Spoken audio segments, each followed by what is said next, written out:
The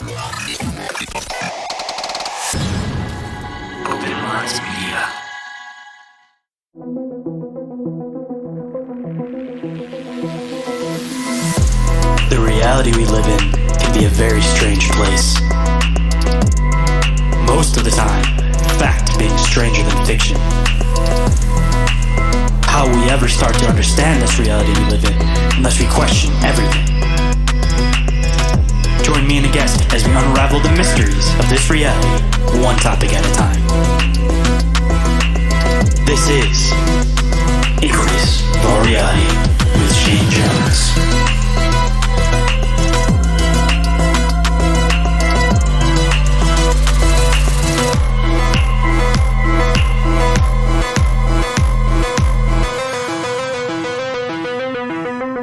What is up, Inquirers, and welcome to the expanse of deep, open-minded conversation.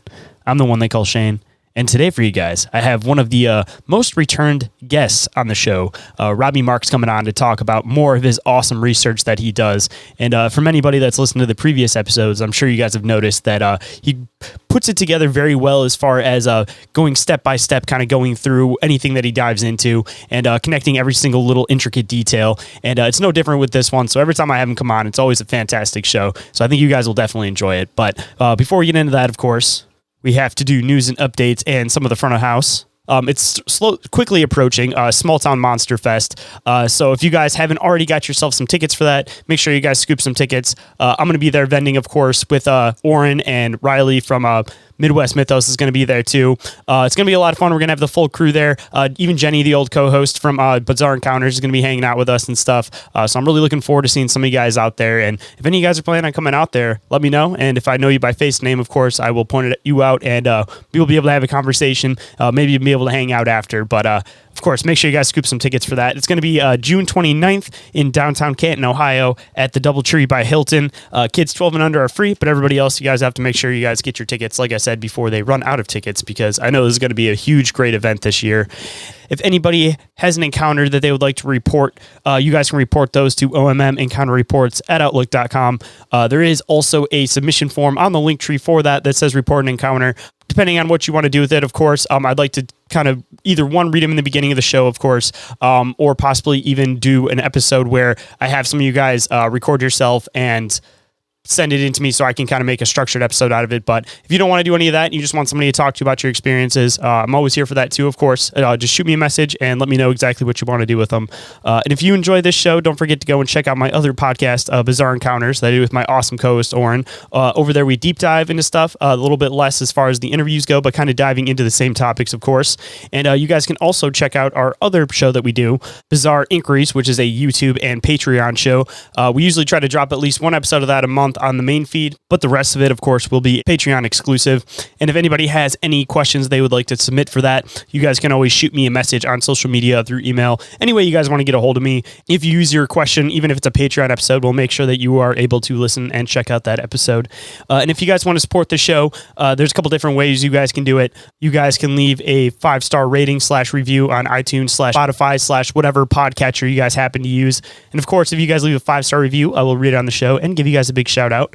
And you guys can also support the show by becoming a Patreon member. Over there, I recently updated the tiers. I also added a $1 ad-free / early access tier.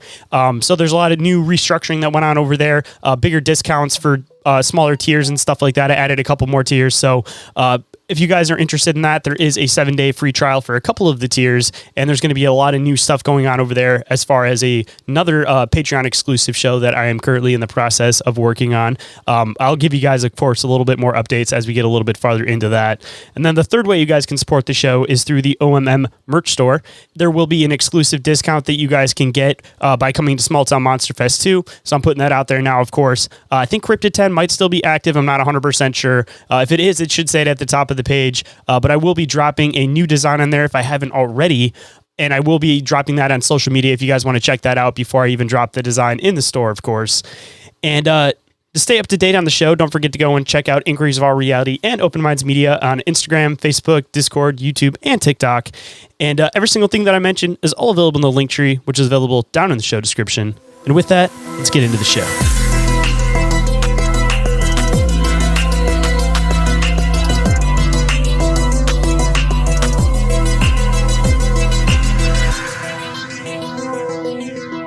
Please welcome back to the show for, I believe now, the fourth time, artist, soon-to-be author, and researcher, Robby Marx. How's it going today, man? Hey, it's going great. How you doing? Always good, man, when we get to have these conversations. Every time you come on, man, you always bring the heat as far as like your research goes, and you cover stuff to a fine point detail, and we get into some interesting conversation on it, man. Like, I'm always looking forward when you're coming on the show. That's why you're probably, I think, the most returned guest now at this point. Oh, yeah? Nice. Because this will be, like I said, your fourth time, I believe. Yeah. So, at least for anybody that may not have caught the first couple episodes, before we get into the topic that we're going to get into today, why don't you let everybody know a little bit about yourself, a little bit about what you do, and, of course, your work and where people can come and get it at. Yeah, so my name's Robert Marx, or Robby Marx. I've been a professional artist now for around 30 plus years, and kind of through the course of doing the art, as I'm doing the work, I listen to books and then I read books when I'm not doing the art. And I've kind of developed this research pattern over the past 30 years and just going through various things that interest me, you know. And that's how I ended up writing the Nimrod book, was the same kind of process. But yeah, I just basically create things. You know, art, writing, the research. It's like just fun outlets for me to be able to get into things, to understand them better, and kind of, it's a creative kind of, pathway per se. And, of course, for anybody that hasn't seen your artwork before, maybe a new listener to the show possibly and haven't heard you the last couple times that you came on, why don't you let people know a little bit about like your art style? Because I think your art style is really, really cool, and it's kind of hard to describe sometimes because you just have such intricate detail to it. But if you could somewhat try to describe your art style, like how would you describe it? Yeah, I grew up with Saturday morning cartoons. Kind of like I was into like surf art and skate art. And then I kind of got into the psychedelic music scene. And so kind of, you tie all those together and it kind of creates this postmodern comic cartoon kind of, form. So your layered stuff is some of my favorites. Like I have, I think 2 or 3 of your pictures at my house that are the ones where if you look at it from afar, like the one looks like a skull, but then when you go in, there's like a girl that's sitting there, or there's Buddha sitting meditating. There's like a whole picture within it. And then there's the other one I have that looks like a giant eye, but then it's like space and everything in it. But it's like the multi-layered images where if you look at it one way, it's one thing, and the other way, it's a different thing. Like that kind of stuff, you must take a lot of thought process to be able to put that together and have it work correctly. And those 2 particular pieces are both pen and ink, all hand-drawn, stippling and cross-hatching. And the originals on those are like, 24 by 34 and 30 by 40. Those are rather large ink pieces that I did. And got them printed up into post. But I do watercolor. Everything that I do digitally, I hand draw it, and then I'll scan it in and basically develop it for press, like screen printing or, whatever kind of process that I need to do for said product. Most of the stuff I do is commission work. So. Say I enjoy the variety as far as your art style goes too, because I do have another one of your pictures on my wall that's I believe on some kind of cardstock, and it's like a screen print over it, and it has like the centipede design. But yeah, you have like such diversity within your stuff too, that you have like the more cartoony stuff, and then like the crazy detailed stuff, and then going into different mediums too, which is always really cool for seeing such diversity in an artist. And I like to play with the different mediums. Generally, I prefer to try to do as much analog stuff as possible, where I'm actually physically participating with reality. Once you get on the machine and you kind of get locked into, participating with the light box, it becomes very mechanically oriented in regard to, manufacturing it.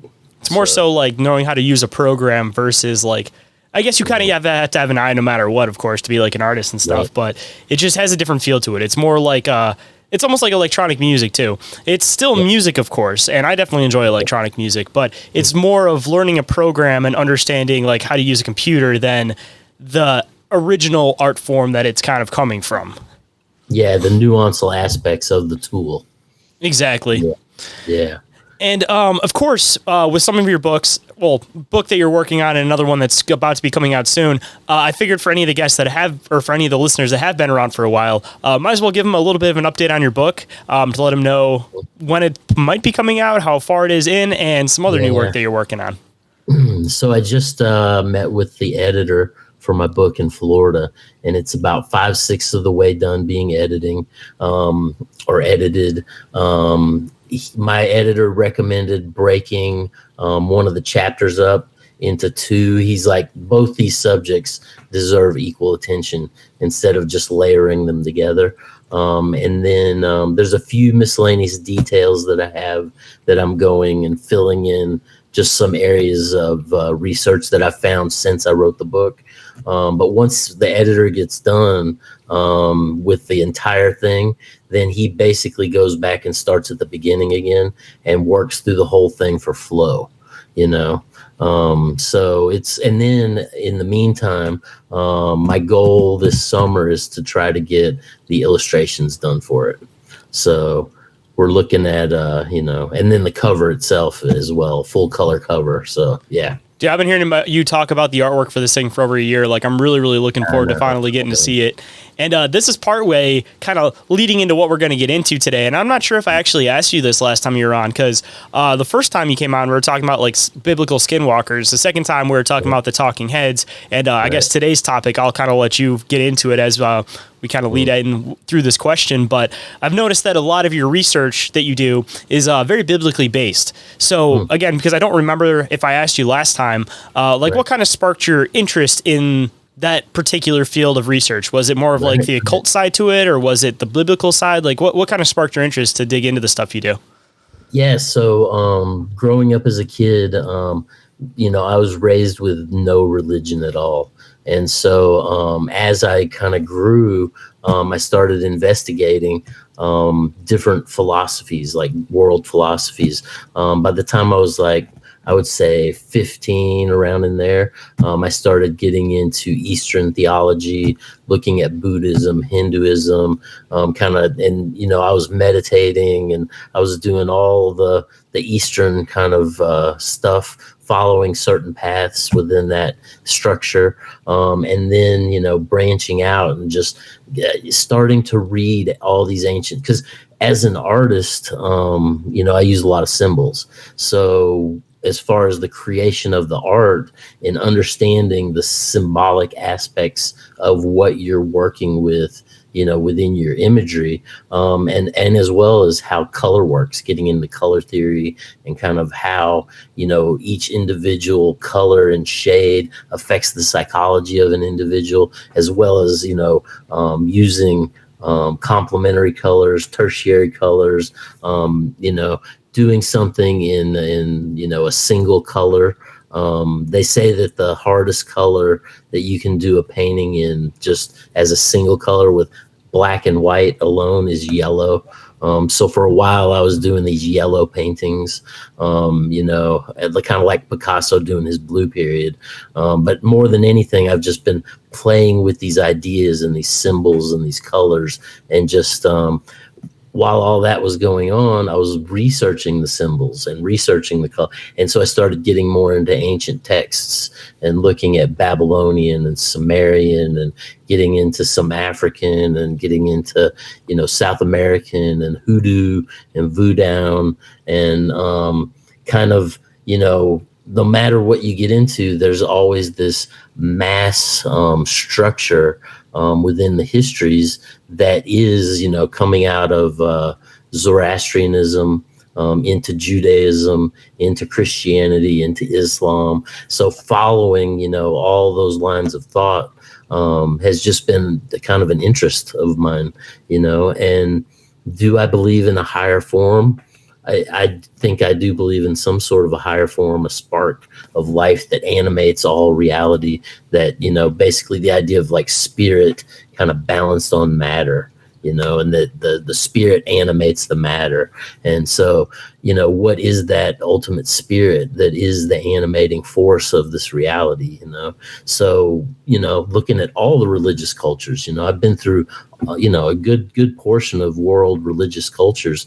But then I started, when I was like 14 or 15, I started going to different churches, and I would go to churches and synagogues, and and this is over the course of into my 20s even, just if somebody invited me to go to their church, I would go to their church, So I ended up in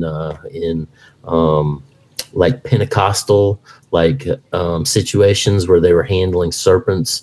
I went to Southern Baptist churches where they were, basically getting possessed by the Holy Spirit and like vibrating and speaking in tongues. And so I've kind of just really been interested in, what these philosophies are as a whole, Man, I was going to say, even within the one painting that I was talking about with the skull, I noticed that there's like the Buddha, and it took me a while to notice like the Jesus in the side.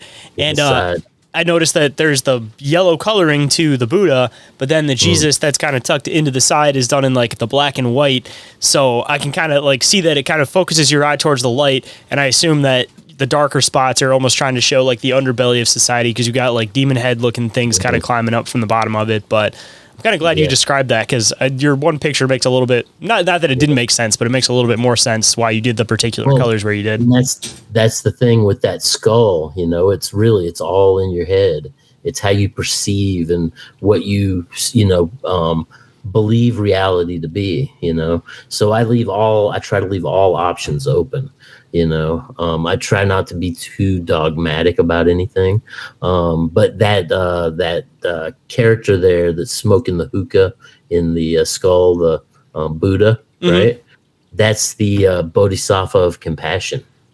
So, and if I don't know if you know about the Bodhisattvas, but basically they make this promise because they love all the souls that are occupying time and space and matter so much that they basically obligate themselves to help everyone on this realm of existence ascend into the higher forms of reality, and then they will be the last ones to exit planet Earth. It almost reminds me of like the Grim Reaper, but just the Grim Reaper has like the dark connotation about it, but seems like almost like the same job, just like a less scary sounding philosophy behind it, Right. Hold that thought. We'll be right back. And we are back, so let's hop right in.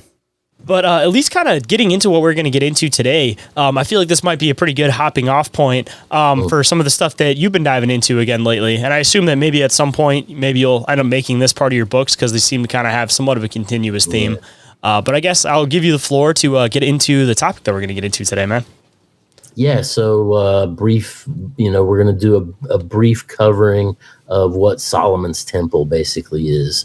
And my book editor, he listened to, I just did a 5-part series with New York Patriot, and he said, you need to turn that into a book. So See, I already knew you were planning on it. Yeah, so I've got the notes, and, when we look at the modern day political aspects of Israel and the Crown and the United States and this whole dialectic that's going on in Israel right now, this whole thing is really based around the rebuilding of the third Temple of Solomon. So, in the Temple of Solomon, I mean, this goes back into ancient times. When you read the Judaic texts and you get into the various agreements of the rabbis, right? That essentially where Adam and Eve were kicked out of heaven, right? This was the place where Adam essentially built. It was either a 5 or a 6 stone hinge, right? Supposedly, according to Hebrew mythology and belief in, the whole Adam and Eve story, there's a sub story where Adam was the first one that basically built a hinge of 5 or 6 stones, right? And in the center of that 5 or 6 stones was the altar, basically to El or the Elohim, where they would sacrifice, to the Godhead, essentially, right? And so then that gets into the story of like Cain and Abel, right?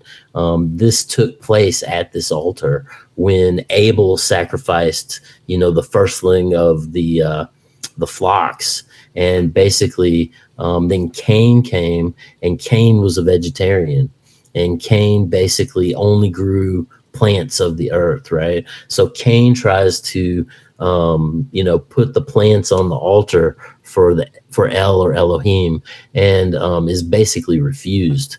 So this is when you have the first murder on the planet, which is right at the same place that eventually becomes the same altar, because eventually this gets washed under by the flood, right? And then you have basically the lost civilization, Atlantis sinks, all the miscellaneous stories of post pre-diluvian times before the flood, right?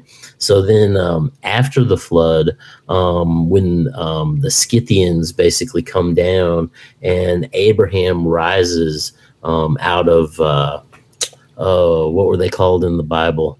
The Amorites. In the Bible, they call them the Amorites. But basically, Abraham, he rises out of this tribe of Amorites, and basically, in order to show his love and supplication to the Godhead, God wants to test him, and there's a whole story about the devil going to Abraham's feast and basically asking for alms, and he's turned away. So then the devil begins to mock God about how his people aren't generous, or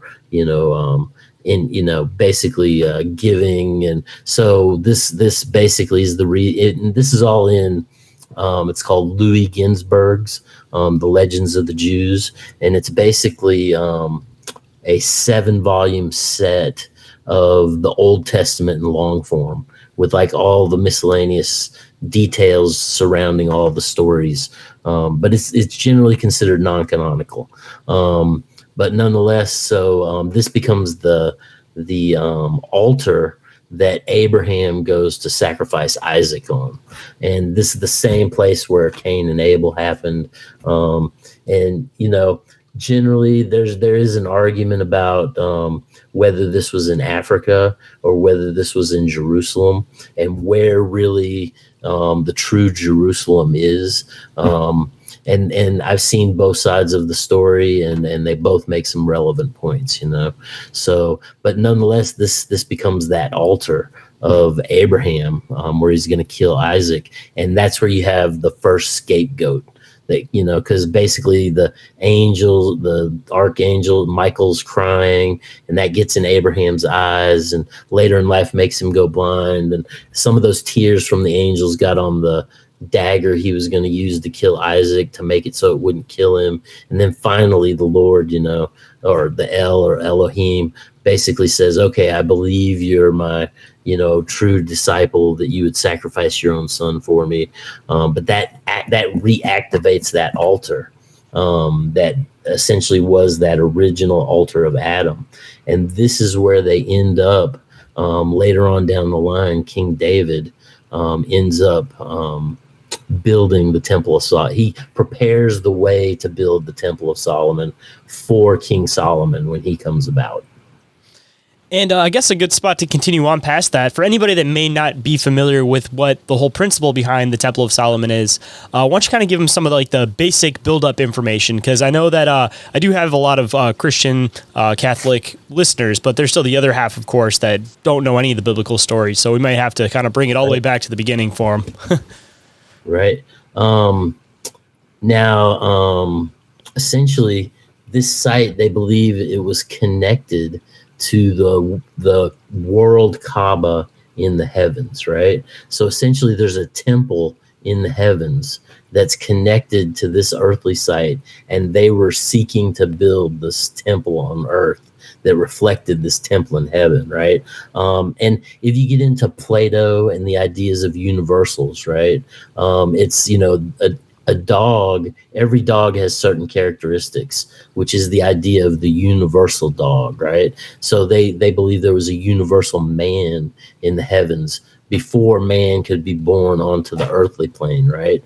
And the same kind of thing, there's a heavenly temple that reflects down, and so they're going to build this earthly temple basically at this same site, which is atop of Mount Moriah, in which for the most part in the histories we can equate to where modern day Israel is.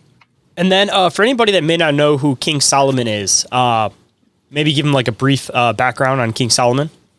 Yeah. So King Solomon basically was in the line of David, and he was seen as righteous. He basically rode his father, King David's mule, down into where this area, Mount Moriah, and he was blessed by the Zadok priests. These are like the priesthood of they came essentially from after Noah's Ark. All the children of Noah kind of were, going around the Dead Sea and preaching Kabbalah and like meditating in caves, and like basically they were the original rain men, where they would draw circles in the sand and basically call down rain out of the heavens. So when you hear like Eminem talking about the Rain Man, or when you hear Bob Dylan talking about the Rain Man, this is the ancient idea of the Rain Man, because you figure this was after the flood or after the deluge, and basically all these hunter-gatherer type communities were beginning to have agricultural societies, right? So essentially you would need that Rain Man to water the crops. But nonetheless, King Solomon, when he became king, the only thing he asked for was wisdom from God. He didn't ask for riches. He didn't ask for, women or any kind of power. He simply wanted wisdom, right? So in the eyes of this Hebrew God at the time, basically he gave him all the miscellaneous mechanisms to be able to, build this temple that reflected the temple in heaven, being the temple on earth, being Solomon's temple, right?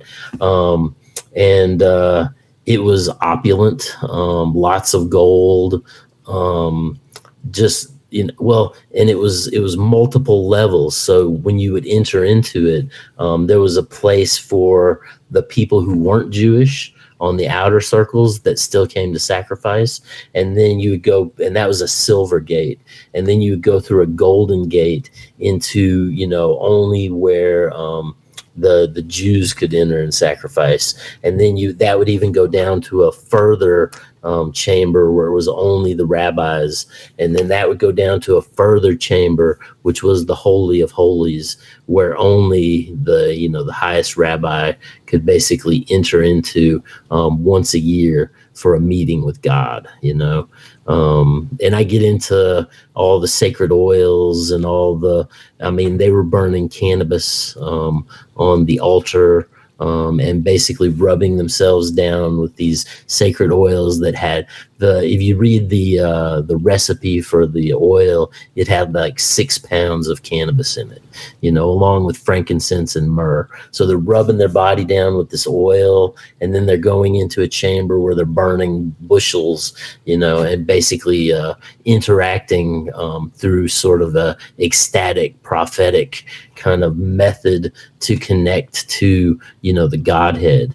And that kind of gets into the breastplate, where they had 2 onyx shoulder pads that had all the names of the 12 tribes of Israel. And then each stone on the breastplate was for each of the families. And basically they used that as a communication device, very much like how we were getting into the teraphim, right? and the talking heads. This was like a sort of a Ouija board for them to be able to connect with the Godhead. And then the power of Yahweh or El would essentially manifest itself in the mercy seat of the Ark of the Covenant, which, we see in like Indiana Jones and the Temple, but nonetheless, there on the Ark of the Covenant in the temple, there would be the two cherubim angels with the wings overstretching, and they couldn't touch it. They couldn't pick it up. They had to use poles to move it around. The carriers for it had to wear like gold chains that drug on the floor. If somebody accidentally touched it, like, their fingernails and their hair would fall out. It sounds very much like some sort of a radioactive kind of device. Yep. That's what I was thinking. But they end up marching that around, but it goes from the desert situation with Moses, and they have the tabernacle or the tent where they're basically setting up this moving temple, right? And that was the model that turned into Solomon's temple, as far as the religious function and the practice and the sacrifice and like all the specifics that were needed in order to maintain the temple services. And this may be somewhat of a side tangent to go off on this, but definitely something that I don't know if you covered it when you're doing your series. I assume you did if you did 10 hours on it. But the Lesser Key of Solomon, because I believe that whole thing starts with him trying to enlist the help of a demon to help build the temple, correct?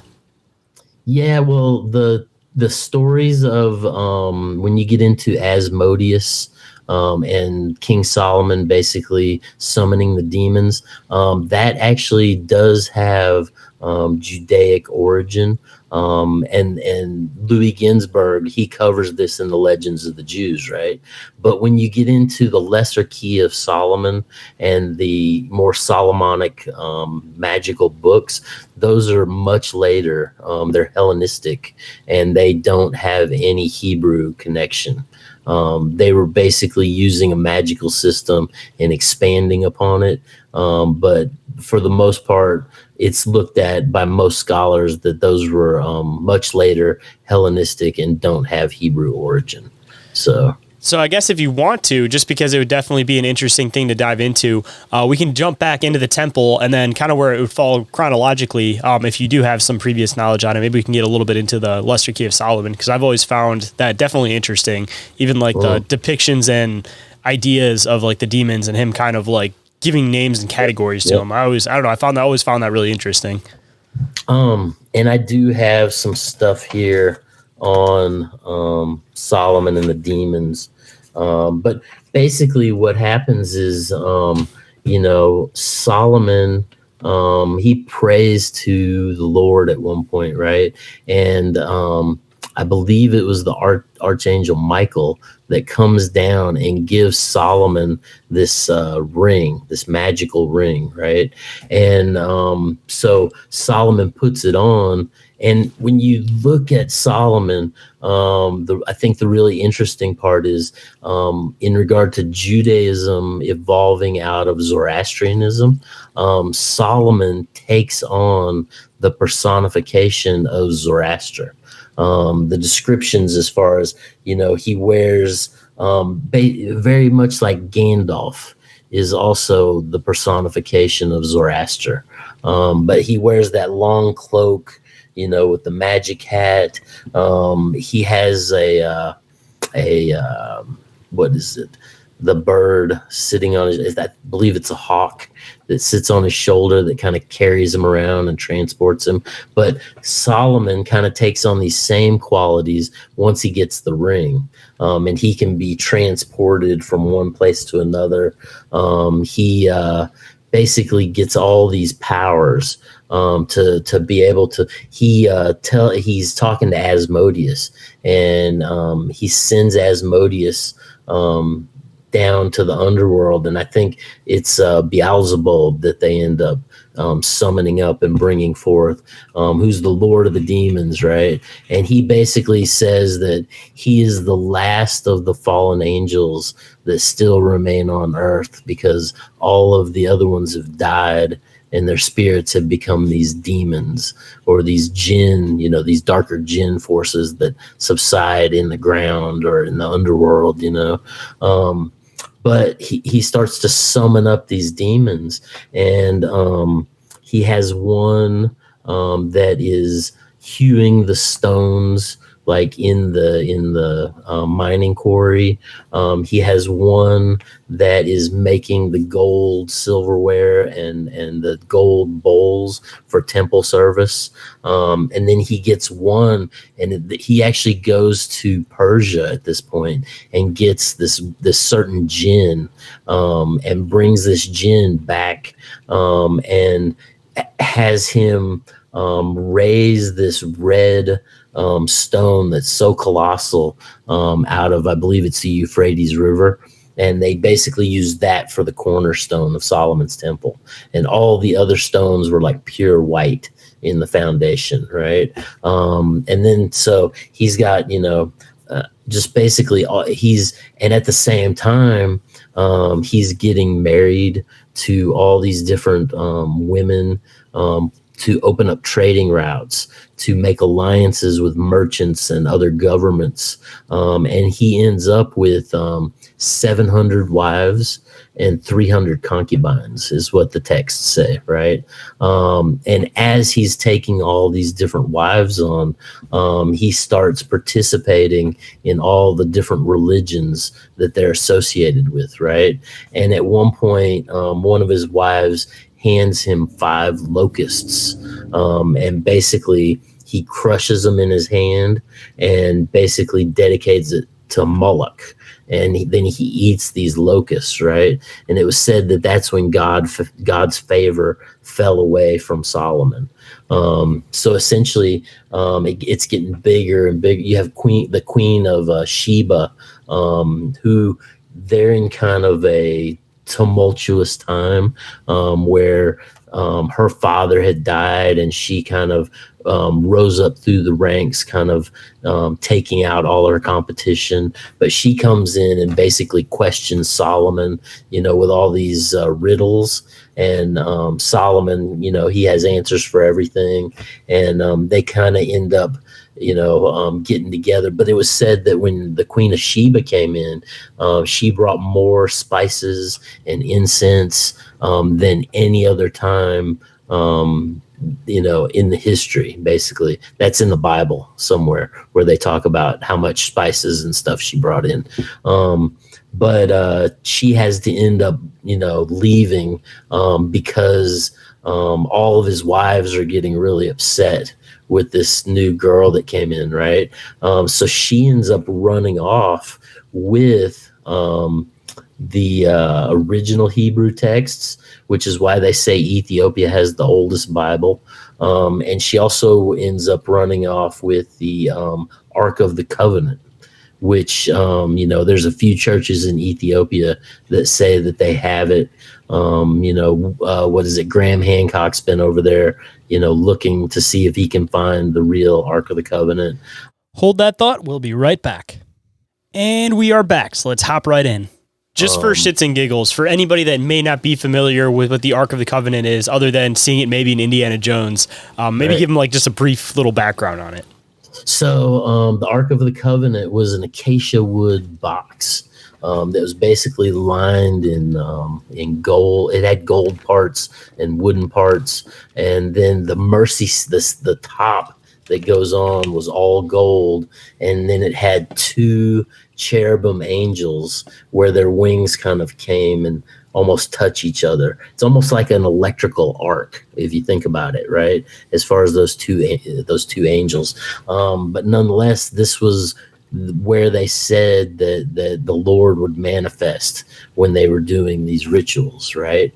But it originally came from Moses and the 10 Commandments.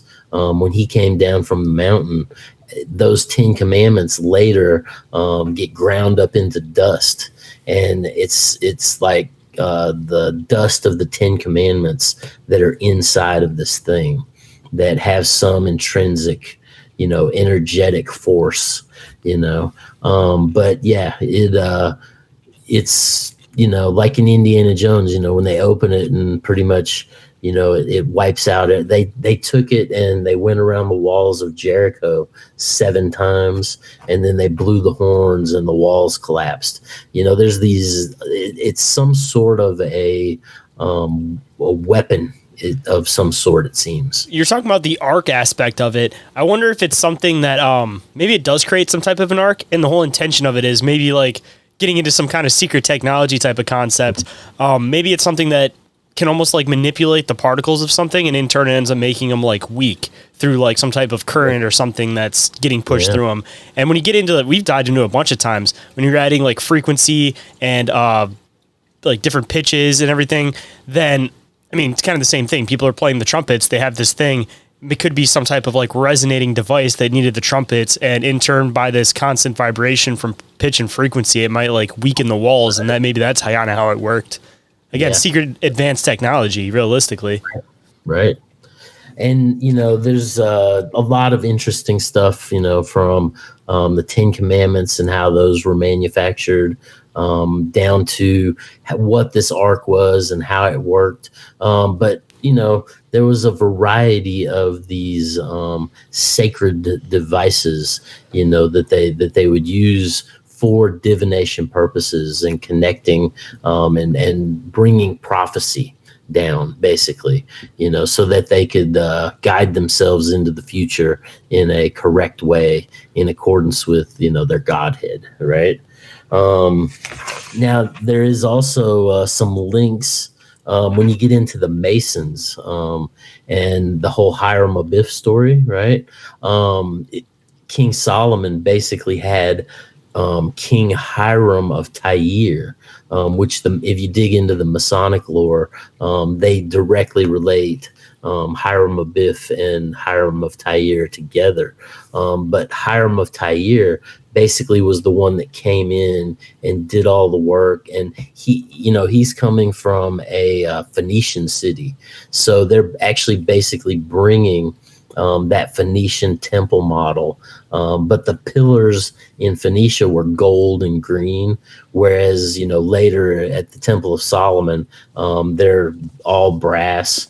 They're like 4 fingers thick, and so you see this intrinsic link between the builders, the Zadok builders of the Jews, who are one Masonic line, blending with the Masonic line of King Hiram of Tyre.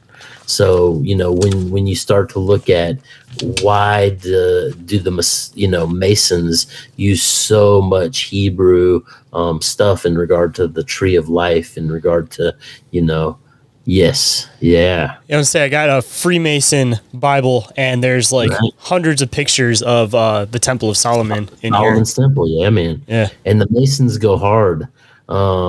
And that was the whole thing is, a lot of the Masons, the block Masons were Tyre's men. And then there was the Finnish Masons, which were actually these, they called them the Gibbum.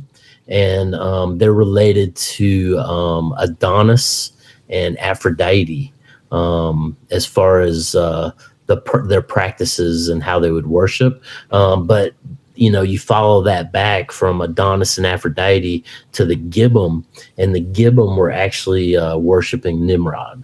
So, that's why you have the idea of, Nimrod being one of the first. He's, him and the architect of the Tower of Babel were basically the first 2 Masons, and Nimrod, he was called Nimamud, he who makes things. He was the first inventor of the brick. He was the first inventor of, weights and measures and setting up like property lines and setting up like all these modern machinations that we have to deal with now in regard to contract magic. So, but those Masons ended up under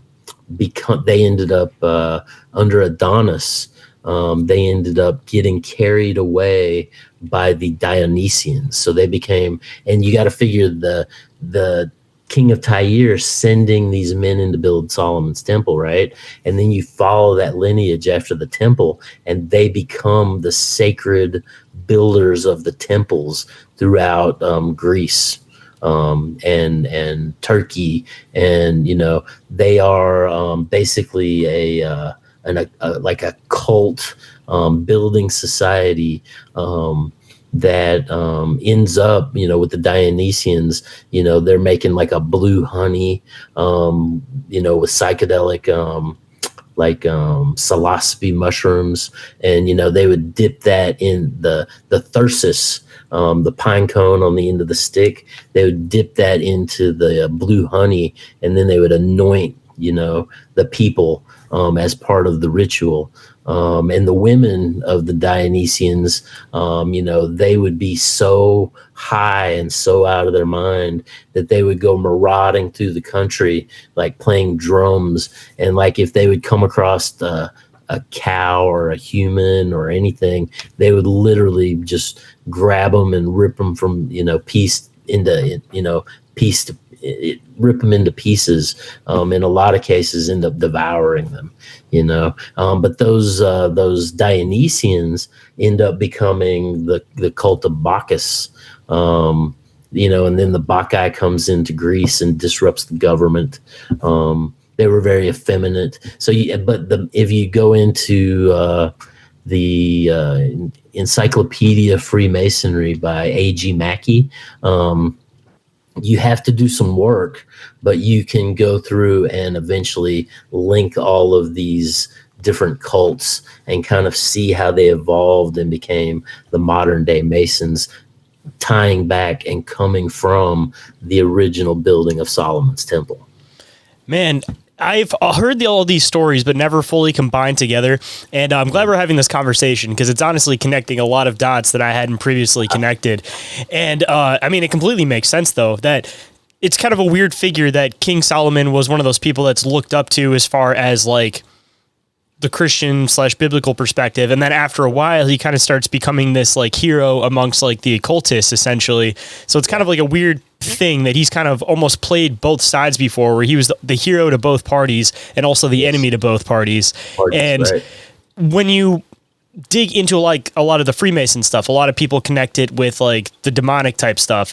And it seems like that was never the direct path, like how most people intend that it was. It started off with a particular praying to like God himself, and then they started praying to these lesser deities in order to get what they wanted. That they weren't trying to say that these like beings were necessarily like mightier than God, so to speak, because they're still falling within that Christian perspective. They were just praying to the people that they felt that they were going to get the most out of. And that's kind of where it's like transcended to now that, for example, like the Freemason Bible, like I have behind me, like when I originally had found that, I was kind of like, that's kind of weird that they would kind of have both these put together. And then you kind of realize as you're reading through it that it's like, again, the same background stories of everything. It's just almost like a different perspective on the same things, kind of viewing it from more of like an occultic vantage point rather than like the clean, good to go Christian biblical type perspective of things. Oh, well, just the overwashing of all these cultures, one over the other,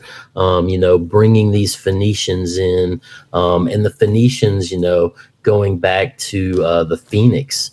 So those were essentially the Egyptian slaves that came out of, Egypt, that wandered the desert. So there's these intricate ties between the Phoenicians and the line of David, and that's why he brought them in, because it's the same essential group of people, but they're just split into two different regions. And the religion, it was morphing and changing, and they had different practices. And the Phoenicians had one set of standards, whereas the Jews had another set of standards. And then you also have the Samaritans, right? The Samaritans were basically the block masons. They were the ones in the quarries basically just making the block square. But then you have the Finnish Masons, which were these Gibbum or these Adonis worshipers, right? These they became the sacred temple builders, but they were the Finnish Masons of Solomon's temple, where they basically went in and did all the super fine, beautiful detail. And there's at one point where when they're building the second temple, right, Zerubbabel, the Samaritans come to Zerubbabel and they're like, let us help you build the second temple. And Zerubbabel says, are you those Finnish Masons from, that the king of Tyre sent? And they weren't. So they got turned away.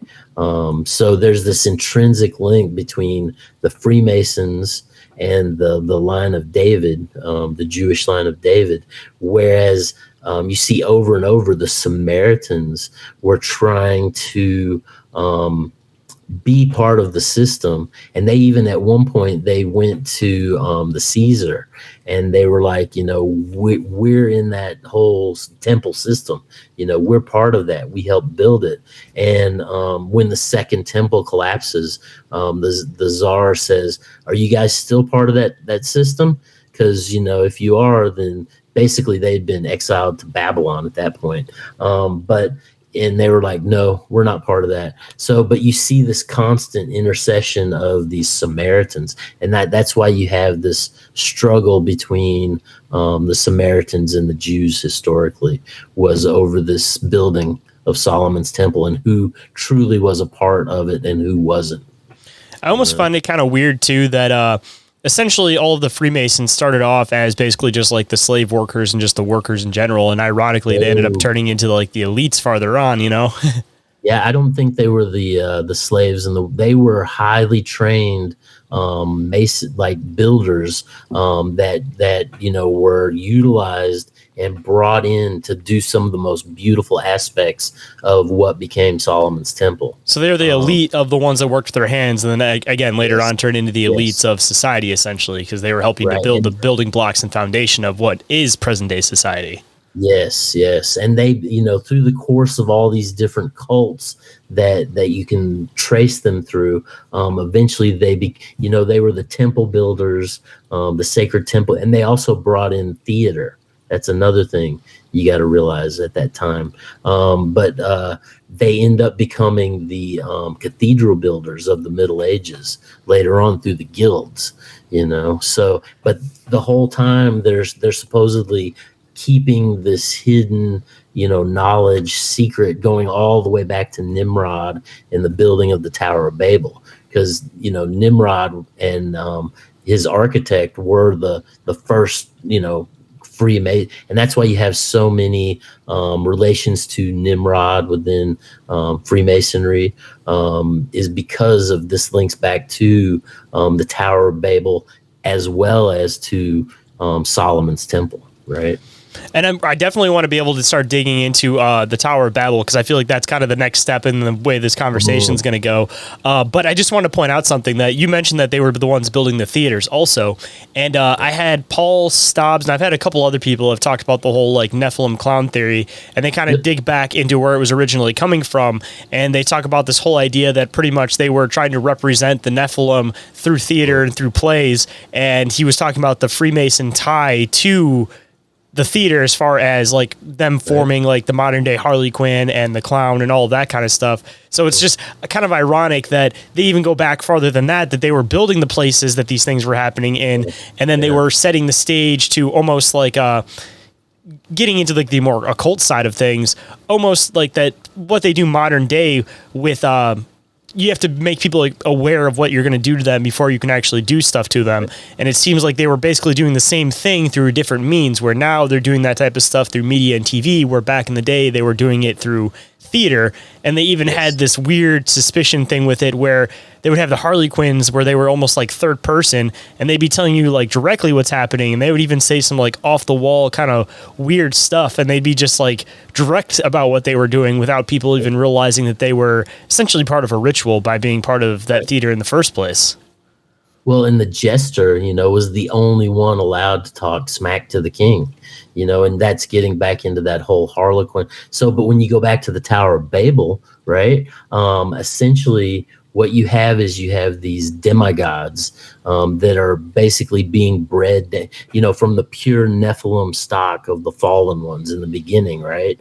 They're basically interbreeding with women, and their offspring, initially they're ripping out of the mothers, which is where you get the whole idea of cesarean section, as far as, ripping out the side of an Indra. Mother Indra was born to the side, and you have this whole idea, and the Caesars basically thought it gave them power to be born like these ancient Nephilim. Is kind of, some of the things I put together. But nonetheless, those Nephilim, as they were being bred down, right, it was coming to the point where these spirits couldn't enter into them anymore because they were becoming too human, right? So you have the last of these demigods, these interbred, quarter stock, third stock, basically Nephilim, that know that when they're going to die, that their souls are going to be caught in the matrix of planet Earth, and they can't ascend or descend because they've entered into this realm. So they end up getting caught in this realm, and that ends up becoming the demons, the demonic. Like I said, Beelzebub said he was the last fallen angel that was still alive, and all the other ones had already turned into demons, right? And it also has to do with the idea of some of the darker jinn, being these fallen entities that kind of are living in the earth. But that's the whole thing with the Nephilim clowns,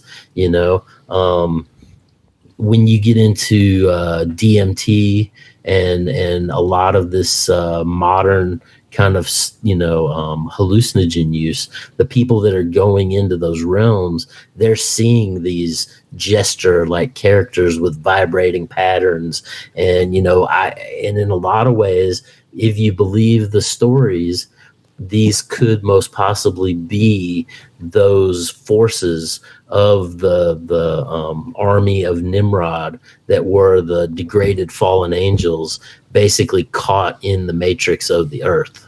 We will be right back after this brief commercial break, so stay tuned. Hey guys, I know nobody really wants to listen to ad breaks on podcasts, so instead of actually listening to those, why don't you go and check out some of the sponsors and affiliate links for the show instead. Number one, you guys can go and check out I Know Squatch for all of your squatchy gear needs, or you guys can check out Cryptoteology for all of your wearable cryptid favorites, or you guys can check out Snarly Yow for a fantastic natural line of beard oil, beard balm, beard shampoo, and body wash, all with an enticing woodsy aroma of smoky cedar with a hint of mint. And he also puts on a lot of fantastic events around the West Virginia area. So if you guys are in that area, make sure you guys go and check it out and see what kind of events he's putting on, because he definitely brings in an awesome group of people. And going into the affiliate links, you guys can always go and check out the newest sponsor to the show, Oregon-ite, specializing in scale model pyramid replicas, EMF protection devices, and much more. And if you guys find any pieces that you guys want to scoop for yourself, you guys can use code OMM for 10% off at checkout. And to all the paranormal investigators out there, you guys can go and check out the Chattergeist. It is the all-in-one paranormal investigating device. My absolute favorite. I use it every single time I go out. And if you guys have any technical questions about it, you guys can always go and hit up Barry over there in Dimension Devices on Instagram. He's the guy that programmed and developed it, so he'll be able to answer any of your guys' technical questions for it. And if you use the affiliate link, you guys will receive 10% off at checkout. And just a heads up, the company is based in the UK, so when you check it out on the website, it will be in pounds. But when you guys use PayPal, it will convert over. So don't think that you guys can't scoop one just because you don't live in the UK. And more information on all of those, of course, is available down in the show description. Let's quickly run through some commercials and get back into the show. And we are back, so let's hop right in.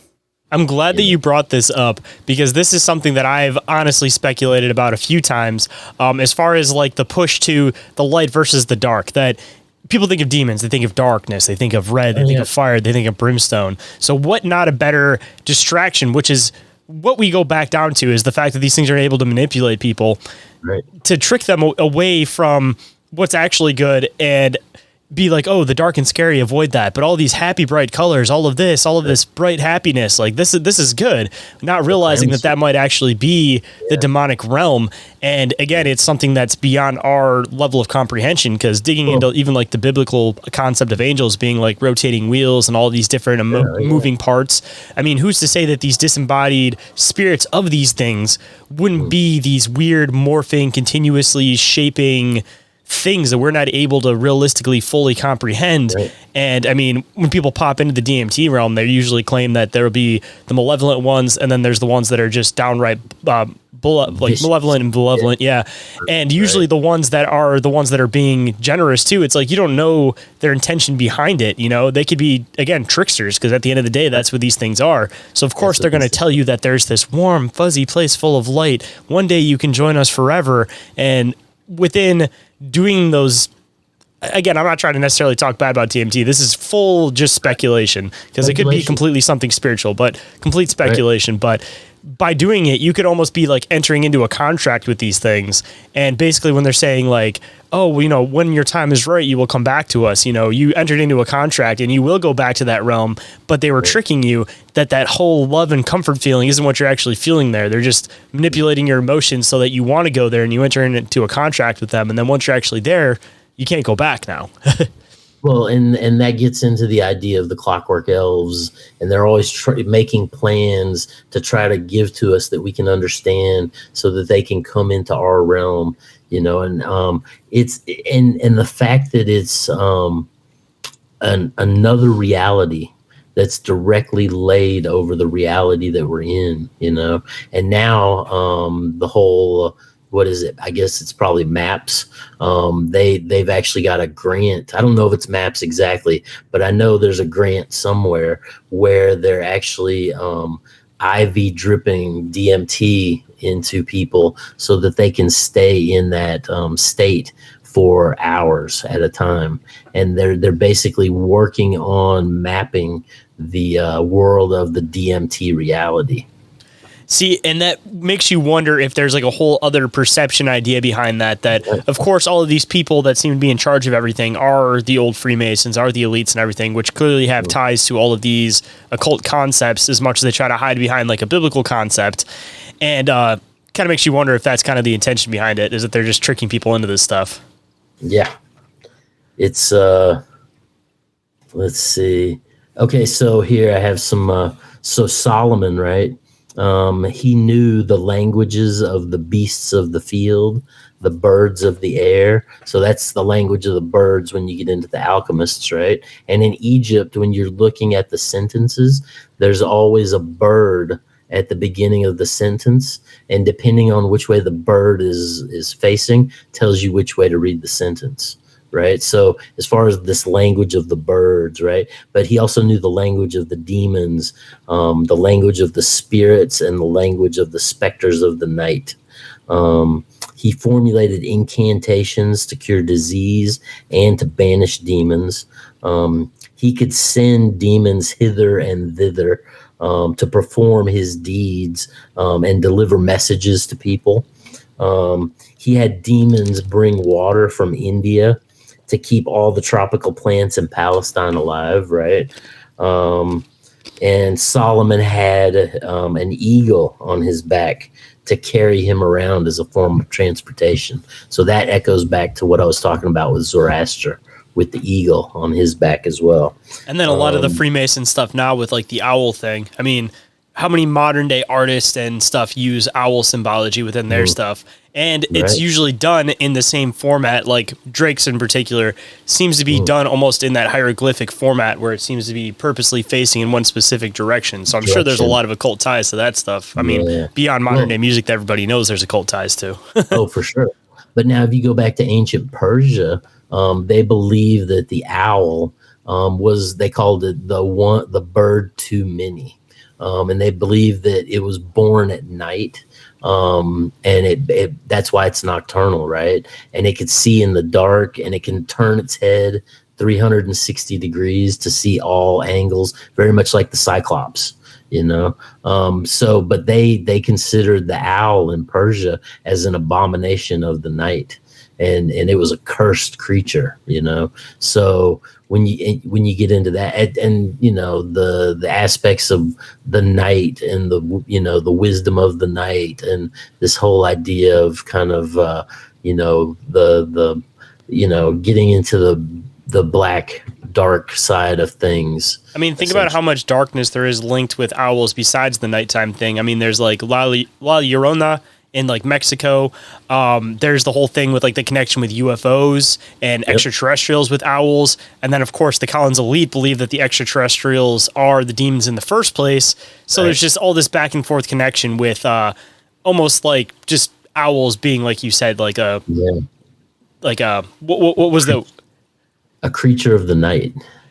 You know? We used a different word for it at first. I'm brain farting on it right now. Abomination. Yes, the abomination of the night. Yeah, exactly. Yeah. And what was it? Whitley Strieber there, you know, he never said that they were aliens, but he always portrayed them as owls, you know, which is interesting. But also, it was said that by with the eagle that he kept with him, King Solomon, right? He would put his ring, Solomon's ring, inside the eagle's mouth, right? And basically, then he would summon up Azza or Azazel, the Lord of Oil, and basically have him tell him the secrets of the universe, as the eagle held the ring, right? And now that gets into the whole subject of Solomon's ring. Essentially, I talked about how that angel came down and he used the angel brought Solomon this ring, right? And some say it was a red stone. Some say like rhodochrosite. Some say it was a black stone, or like a dark red stone. Some people relate it to the Chamante stone, which is basically the same stone that was broken up, and parts of it are in Mecca, and parts of it were used for the foundation stone of the Castle of Edinburgh in Scotland, where you get the 33-degree Mason system coming out of. But numerous pieces of this stone, the Dalai Lama supposedly smuggled a piece of this stone out when the CIA helped him out of Tibet, right? And then Nicholas Roerich, this Russian painter, basically was talking to Wallace, the 33rd vice president of the United States, the one that was behind putting the Novus Ordo Seclorum seal on the dollar bill. Right? Ironic that he's the 33rd and then, of course, wants to put that symbology. Like, weird, right? Yeah. Sarcastically weird, of course, for anybody that didn't see my facial expressions. Yeah. But he was highly into esoteric philosophy. He was a Freemason for over 20 years. He also did a lot of research into theosophy at the time, as far as Madame Blavatsky.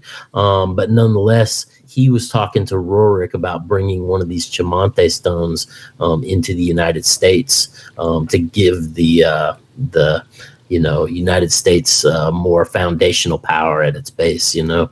But nonetheless, some people think that the ring had that stone in it. Then there's also an argument as far as Solomon's ring over whether it was a 5-pointed pentagram, which is generally the most agreed on consensus in most literature you read. But if you go to the Encyclopedia of Freemasonry by A.G. Mackey, I've got an edition from like 1886, and they tell you that it was actually a 6-pointed star. So, and I'm assuming that like that belief system that possibly being a 5-pointed star is where a lot of like the 5-point star symbology comes from now, and the inversion of it where you're taking the 5-point pagan star and then you kind of turn it slightly and then you have the inversion and then it's upside down, because originally through like pagan beliefs, for anybody that may not know, it was supposed to represent the 4 elements in spirit. That was originally like the 5 points. And then of course again, there's so much back and forth mixed up culture with all of this kind of stuff. Depending on the culture you look at. Yeah, so it's like hard to completely know where it's coming from, but assumably like a lot of people believe that the whole idea why the 6-point star exists as like the demonic symbol is because it was trying to basically demonize the pagan belief system. But on the other side, if you're getting into the more occult view of things, then assumably you're taking this thing that's a positive power structure, and then you're turning it into something that can work in your favor as possibly like a negative structure. If you're trying to, again, summon demons, other things, you're inverting something that's intended to be good. And I don't know, I feel like a lot of these like pagan beliefs do have a lot of underlying tones within Christianity, and it's just a matter of they've been manipulated, so now people believe that all of them are bad, not realizing that there was good symbology in it originally until people inverted it and used it for negative means. Right. And as far as the pentagram, you can go into multiple cultures.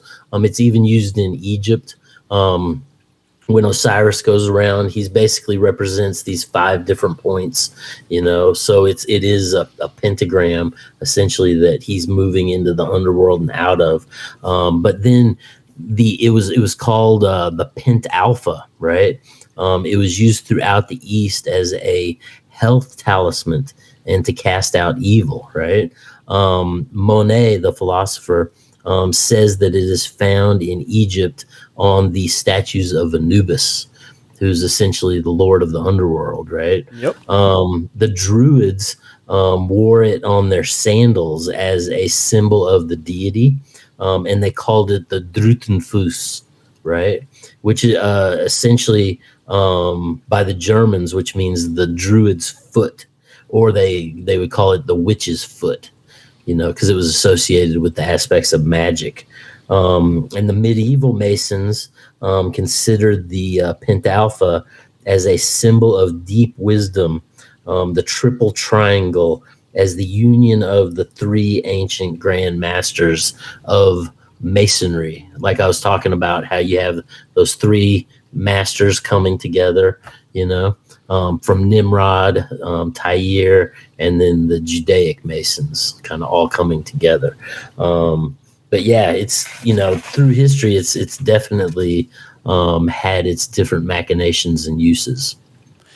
And going into, before we run out of time, of course, I want to be able to, there's still a couple more ideas and concepts that I feel like we're kind of flowing into, and we got to get into, of course, like the modern day temple idea. But the Tower of Babel, for anybody that may not be familiar with that, any type of background on it, kind of wherever we want to start with that, kind of giving people a background of it. Because I'm assuming that the chronological idea of these events was basically that it was the first temple, the second temple, Tower of Babel, and then that kind of leads after that into modern day, right? So, yeah, it actually starts with the Tower of Babel. This goes all the way back to, possibly pre-Diluvian, most likely early post-Diluvian. But the idea was that, like I was talking about, these watchers, these degraded watchers. So the tower goes before the first temple, right? Way before. So essentially, they were building the Tower of Babel. Nimrod and his ilk and his army of these fallen, degraded Nephilim. What they wanted to do is they wanted to find this point in heaven. And interestingly enough, again, this is the same spot where that altar of Adam was, where the altar of Abraham was, because what they were trying to do was build that temple up into the heavens to find the spot where Adam and Eve had been ejected out of paradise, right? So they were building this temple into the heavens because they wanted to enter back into heaven so that they could eat from the tree of life and live forever in their fleshly bodies and not have to die and become demons. Hold that thought. We'll be right back. And we are back, so let's hop right in. At least from my understanding of it, I always thought that the Garden of Eden was someplace on Earth. It's actually supposed to be someplace in heaven. Yeah, and that's the whole thing, There's an Ethiopic text that it was actually a cave occulted inside of a mountain. Some of the texts refer to it as another dimension that exists like in a pure white cube, and how you have the black cube of Mecca on Earth, the white cube, it basically over the ages, it becomes darker and darker from all the tears and the pain of the earth. And then eventually this white cube in the heaven will come back and basically replenish the whole kind of system. It kind of falls into the zodiacal sky clock of the 126,000 year period of the turning of the ages and the renewal that happens through the course of that. Very kind of similar kind of stories. But yeah, there's different stories about, and there's even some reason to believe it may have been in Egypt, just in regard to how it talks about it being between the two rivers. So yeah, depending upon the philosophy, there's multiple ways to look at where, but nonetheless, they, at the time, they believed they were trying to, build that tower up to this doorway that was like in the middle of the air where they could enter back into the Garden of Eden, so they would have access to the tree of life so they could eat and live forever. So before we get farther into the Tower of Babel, just something that I was thinking about. So we're talking about the whole idea about like misdirection in the first place, and obviously digging into a lot of the Freemason stuff and the secret mystery schools, it goes back into a lot of like Egyptian philosophy. So just out of putting pieces together, I'm almost going to assume that anybody that knows that all these locations more than likely were probably somewhere in Egypt or in northern Africa, and they probably aren't where they actually are, and it's a matter of distracting people away from the actual Holy Land so that the people that are aware of how to use these occult principles are misdirecting people over there while they actually know that these places are existing in Egypt. Because again, that would make the most sense, because if you're dating back to where all of these places go, I mean, it seems to be digging into Egyptian philosophy. And I mean, yeah, Africa, Egypt. I mean, Egypt is basically just northern Africa, but yeah. So, well, and that's the thing. So now when, back to the Queen of Sheba, when she left, she took that, the Ark of the Covenant. She took the original, Hebrew texts, which is why, a lot of people say Ethiopia has the oldest Bible. I believe it has 72 books. They still have the Book of Enoch included in that. Included, right? And the Book of Enoch, it was actually recovered by this red-headed, kind of big, tall Freemason guy that was out of Scotland. And he actually went over there. It was in like the early 17. It was like right around 1750. 1760, but he actually came back from Ethiopia with 3 copies of the Book of Enoch, And I'm pretty sure the version that I have of the Book of Enoch, it has like the American version, or not American, but like updated, easier to read version. And then there was like 3 different Ethiopian versions within the one I have. Right. Well, and that's the thing, though. So, when we get into this whole idea of the Book of Enoch, it's really only been in the vernacular of the conversation since right around the time that the United States was founded. So just out of curiosity to throw it in here, Enoch 1, the Ethiopian Book of Enoch. Enoch 2, the Slavonic Secrets of Enoch. Yep. And then Enoch 3, the Hebrew Book of Enoch. So I'm assuming those are the 3 versions that he had brought over, right? Right. And the Slavonic, if you get into that one, they accredit like the strong bow riding horsemen to be directly related to Nimrod. And Nimrod was the one that taught them how to use the bow. It's a lot of interesting history when you really get into it. But just the fact that within the Western world, that Book of Enoch has only been in play since about the time that the United States was founded. I find that very interesting. And I mean, it's just honestly reemerging relatively recently too, because I mean, even within like religious circles, it was just denied. People didn't really think about it. And it just seems to be like the last maybe like 5-10 years that people are like really, really digging into it. Like it's gotten to the point where anybody that digs into alternative history is fully aware of the Book of Enoch at this point. Oh yeah. Now the other thing that the Queen of Sheba took with her was Solomon's bloodline.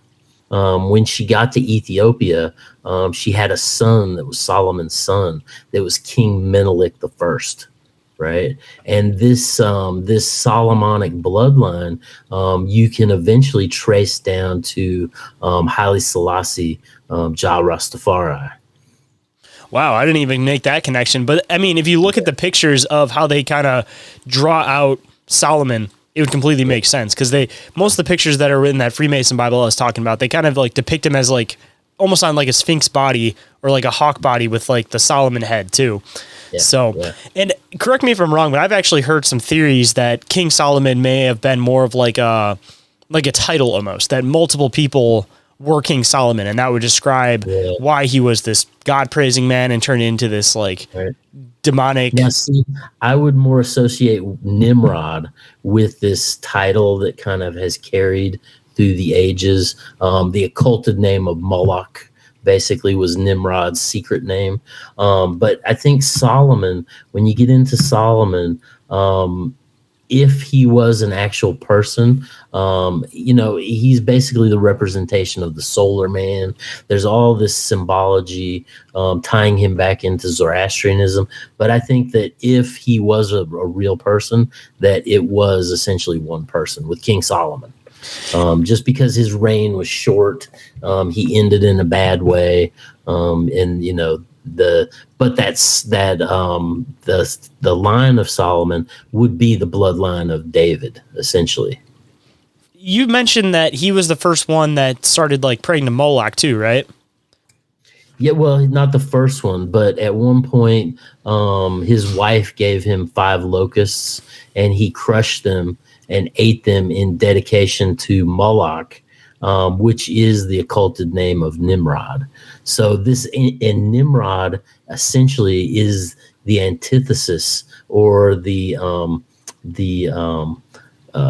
force that is against God on the planet.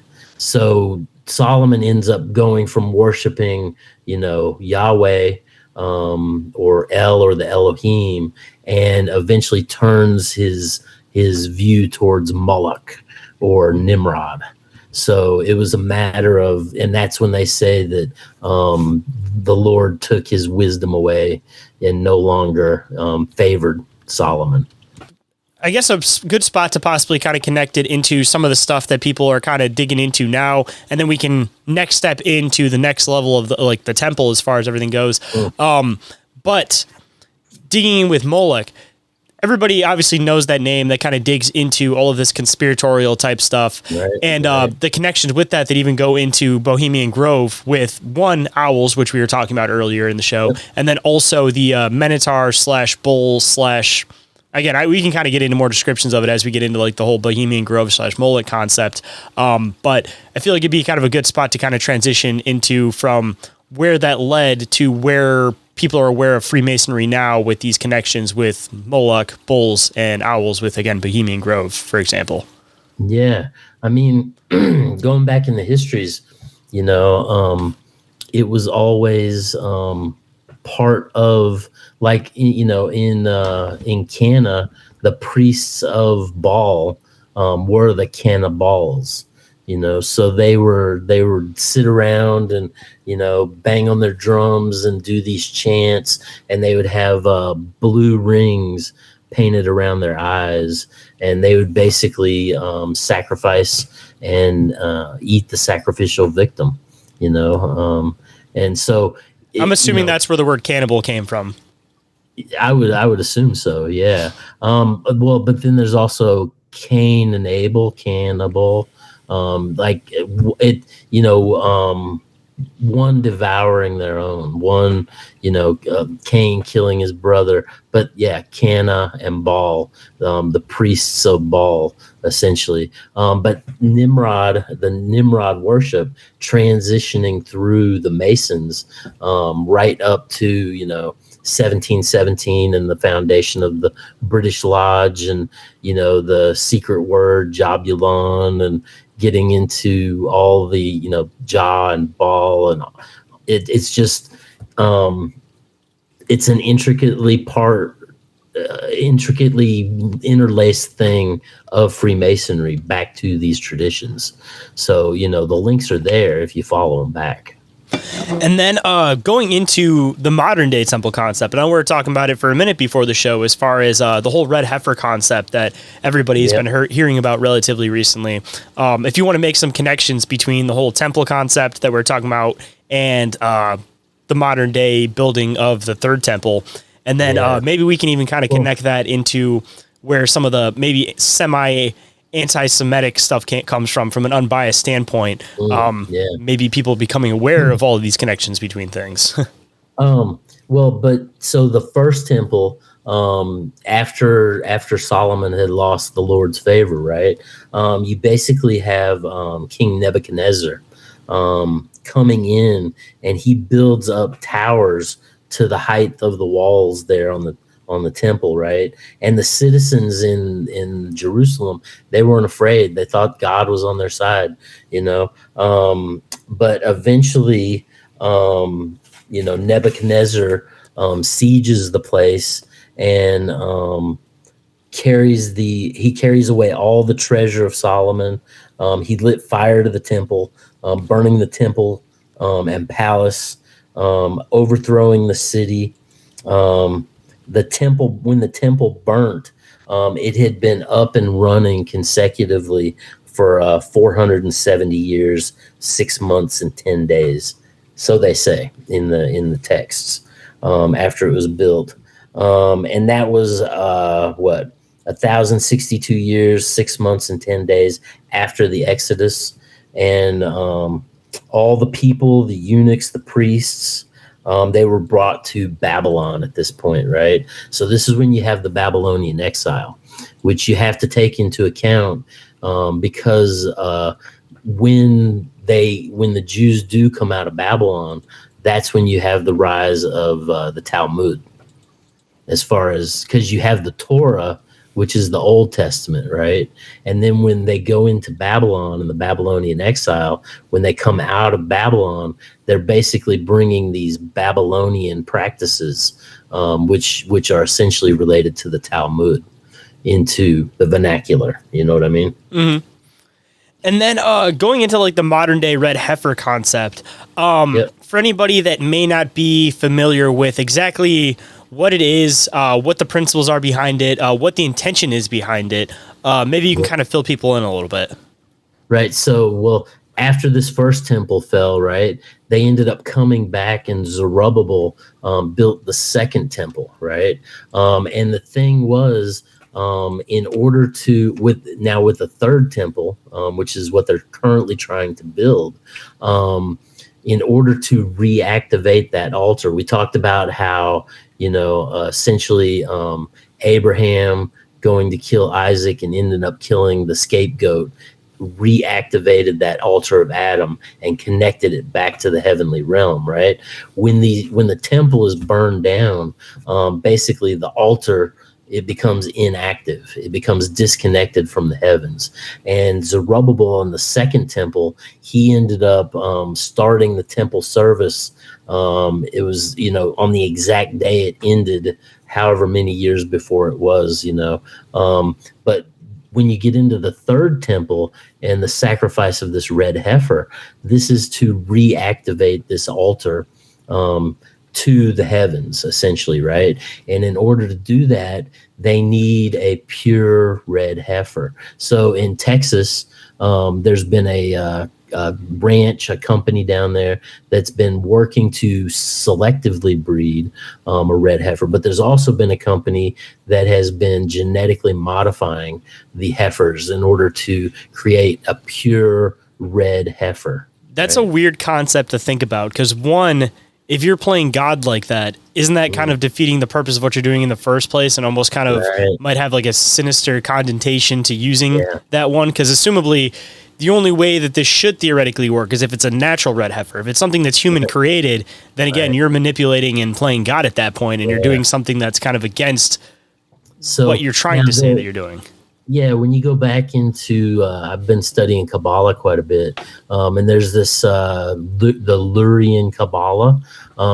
At this point in history, this is, I want to say it goes back into like the 1300s or the 1400s, but essentially the idea was, you don't wait for the Mashiach or the Messiah to return. You essentially establish and build the conditions for the Messiah to return. So basically, you know, when you hear some people say, oh, they're using the Bible as a script almost, right? And within Lurian Kabbalah, they are indeed setting the stage to try to cause this Messiah or this you know, God child to come back to earth, right?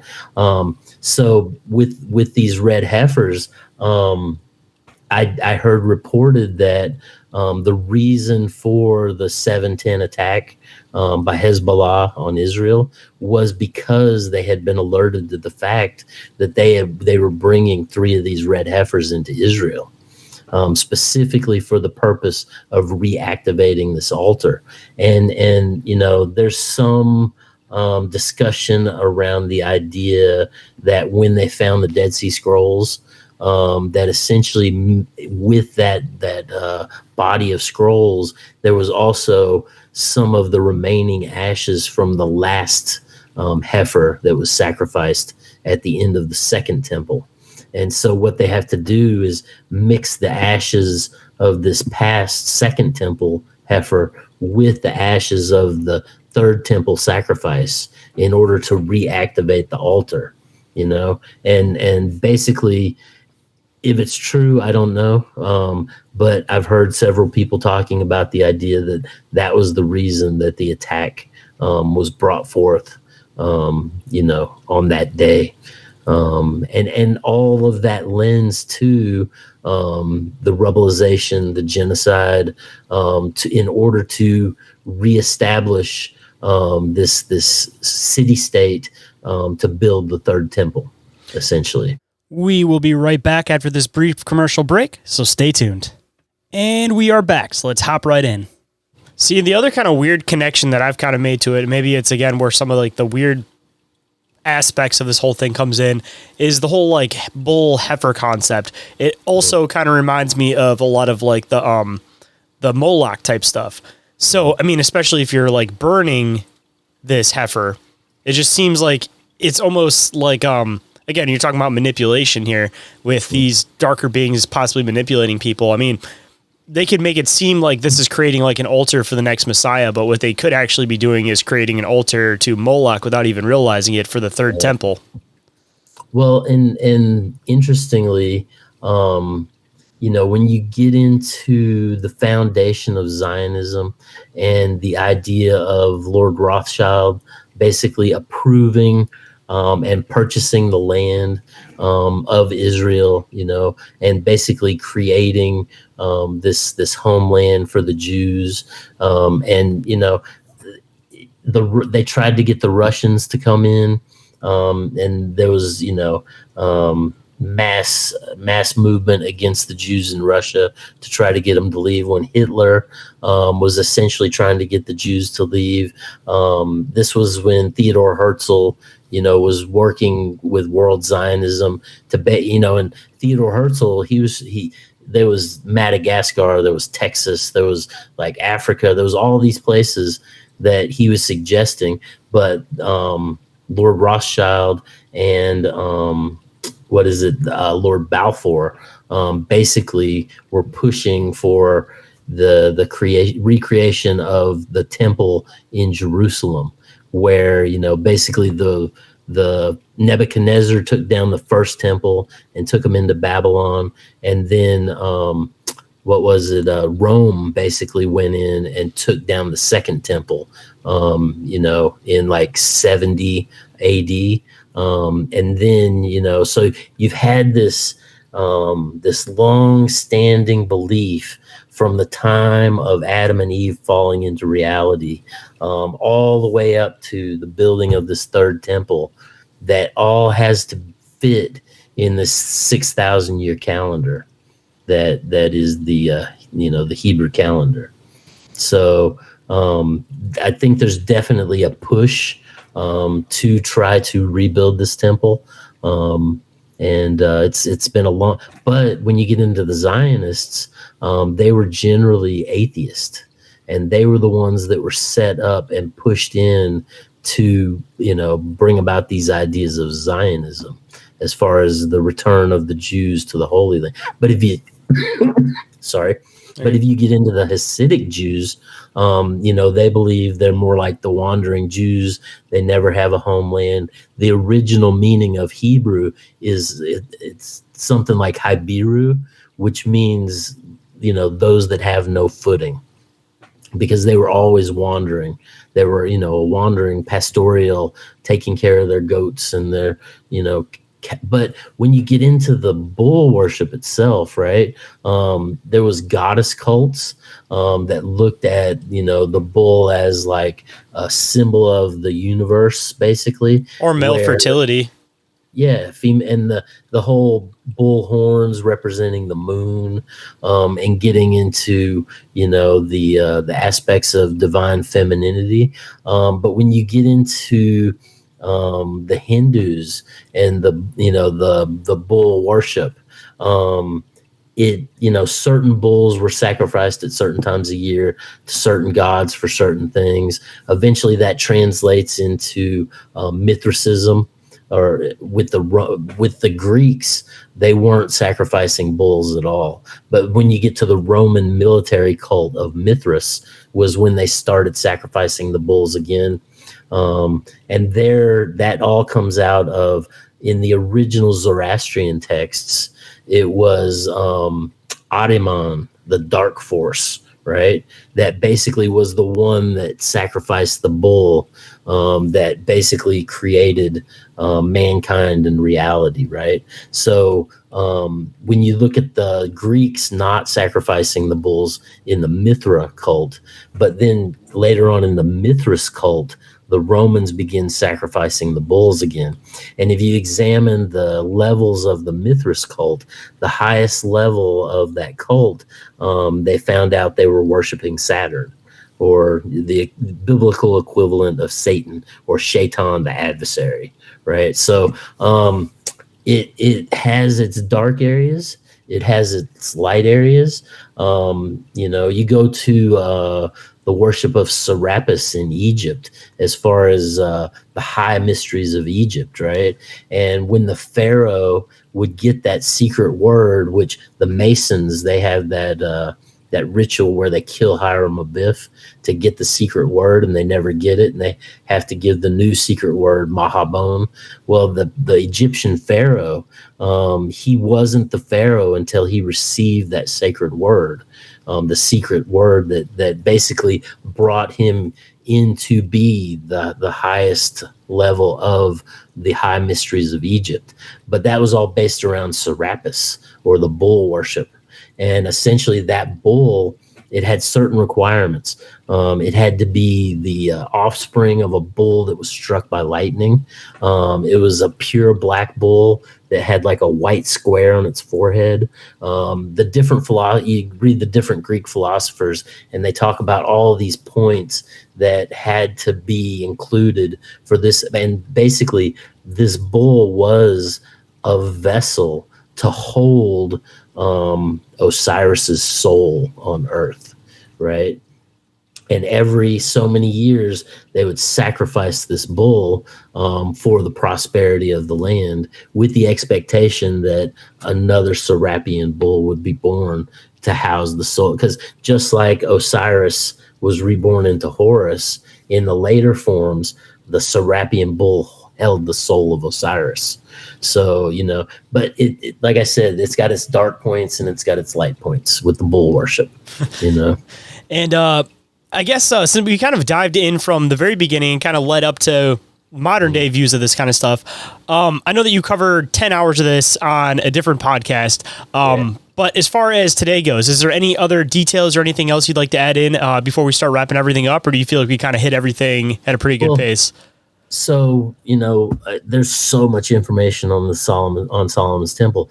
After the fall of the temple, right, you have the rise of the Knights Templar, right? And the Knights Templar, essentially, their purpose was to go to Solomon's temple, and they're found digging and looking for artifacts. You get into Nicolas Cage and American Treasure, how they found all the treasures of Solomon, brought them and hid them in DC. There's in Oak Island, some people believe that the Templars went to Oak Island and basically Solomon's treasure, some of Solomon's treasures there. Some people believe it's Rennes-le-Chateau, that some of Solomon's temple treasures there. But essentially the Knights Templar go and they build castles, and they're basically creating commerce and taking advantage of these trade routes. And that's when you have the pilgrimage, of the People's Crusade, where tens of thousands of people marched into Jerusalem and were slaughtered by the Persians. You have so it leads up to all of these machinations of the Knights Templar, the Knights of St. John, and kind of all this knights chivalry that kind of comes about, and setting up the Roman emperor and his mother eventually go in and they start to set up a sort of early tourism, and then the Knights Templar come in and they basically set up the first banking system in order to be able to have the pilgrims, not get robbed on the path, to visit the Holy Land. So, you have the rise of knight chivalry, the rise of the banks, the rise of tourism, the rise of pilgrimage, the rise, like all these things end up coming from Solomon's temple. It seems like it builds, again, the foundation of what modern day society came to be. Because you were talking about the whole idea behind they were sectioning off certain areas of land and basically creating like lots and everything. And then they were doing the tourism. They created the banking system. Like the fall of Solomon's temple seems to be like the foundation of how modern day society ended up developing and becoming what it is today. It's just that these principles seem to be dated back to almost like occult concepts, and now they're hidden as normal cornerstones of modern day society. Yeah, I would agree with that. But, I guess, again, before we start wrapping up, I don't know if there's any other details you'd like to throw in. Probably just the back to the Temple of Solomon in the beginning, right? Or not the temple, but the Tower of Babel, right? And that's associated with Babel, or talking, babbling, right? Essentially, when they were trying to get into that supernal realm, and the fist of God came down on them, and you see that on the tarot card where the lightning is flashing and people falling from the towers, kind of much like on 9/11. But nonetheless, when the Tower of Babel fell, that was when the languages of man were broken. Because before the Tower of Babel, everyone spoke one language. So the intercommunication, everybody could understand one another.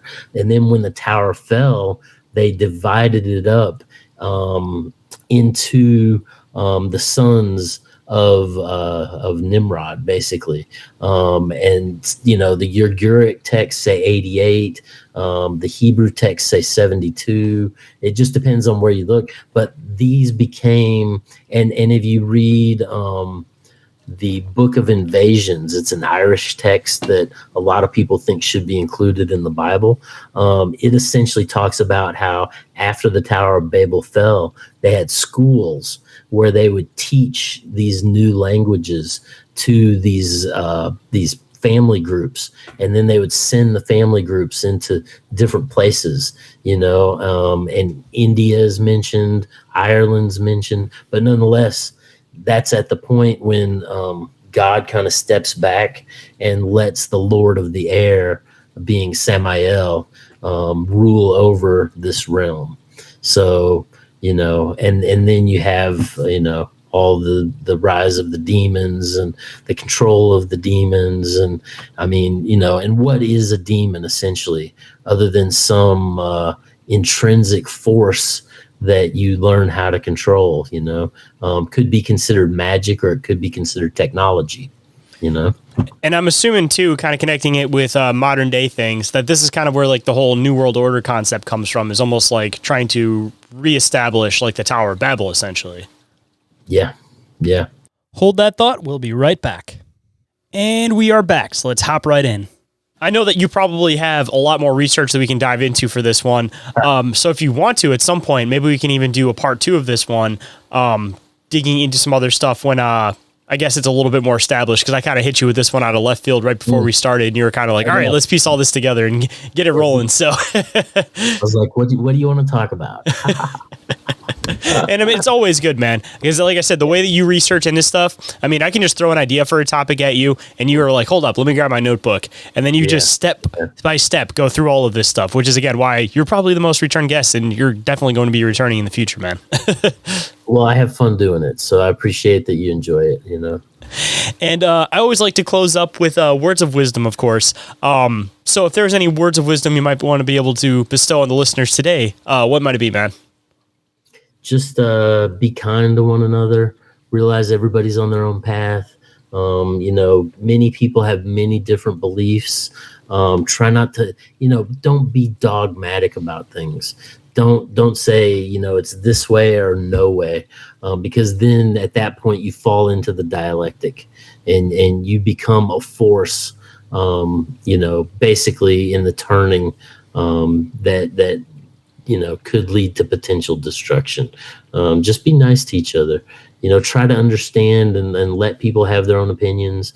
In my family, I've got Kennedy liberals, I've got Trump conservatives, I've got libertarian and anarchists. It's like, and I think it takes all of these viewpoints to really make things beautiful in the world.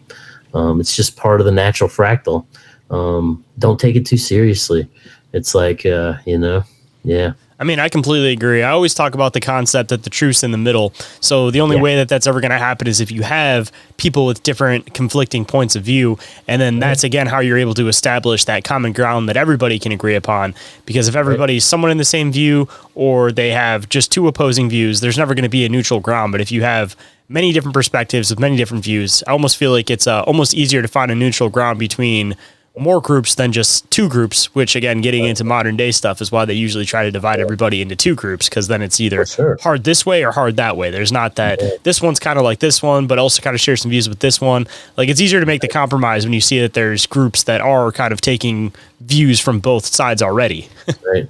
Well, and there's a meme, and I think it's funny, and it's from Parks and Recreations. Love that show. It's got, what's his name there? Ron. Yeah, with the mustache. Ron. What's his last name? Ron. Is it Swartzen or something? Not Ron Swartzen. I know his real name is Ron Overman, though. yeah, but it's got him, and it's like my Democrat friends trying to be friends with me because I'm talking shit about the Republicans, and my Republican friends trying to be friends with me because I'm talking shit about the Democrats. It's like you said, it's somewhere in the middle. You gotta dance around it all and take it for what it is, and realize that anything on earth is corrupt. It becomes corrupted. What's Bob Dylan say? There are no truths outside the gates of Eden. It's like everything, it becomes relative. Ain't that the truth? And kind of starting to wrap up towards the end, of course. We're talking about your art in the beginning, your book that isn't out yet, so people are still going to have to look out for that one. But if people want to follow you on social media, they want to pick up some of your art, they want to get some custom pieces done like you mentioned that you do in the beginning, where can everybody come and follow all that stuff at, and where can they also follow to get some updates on when your book is fully getting released? Right. So all my social media links, Instagram, Facebook, Twitter. I have a Patreon. I have the Meta Mindcast, which is the interviews I do on other shows that I put in that feed.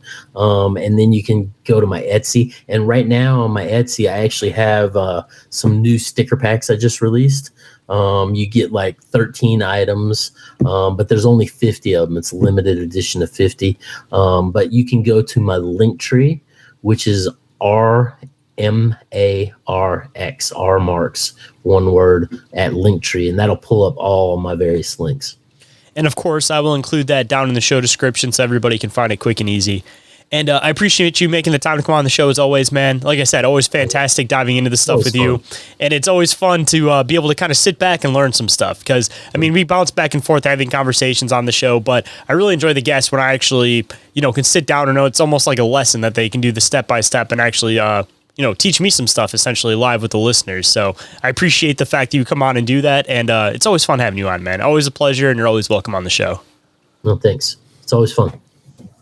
If you're interested in being a guest on the show, having me as a guest on your show, sponsoring the show, or getting a hold of me for any reason whatsoever, you guys can get a hold of me through email, which is inquiriesaboutrealitypodcast@outlook.com, or through social media, Instagram or Facebook, or you guys can get a hold of me through the submission forms, which are available on the Linktree, of course.